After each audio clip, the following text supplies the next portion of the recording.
Bună ziua, prieteni! Vă pupă fata! Am terminat veverița. Da? Arată foarte bine. Am izolat-o cu ăsta.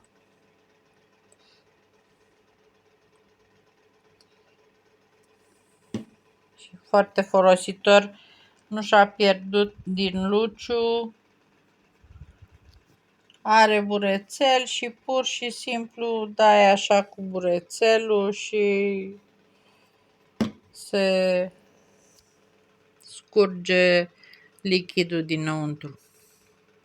Cam asta am vrut să vă arăt. O să ne vedem, sper eu, curând. Da? E dor de voi.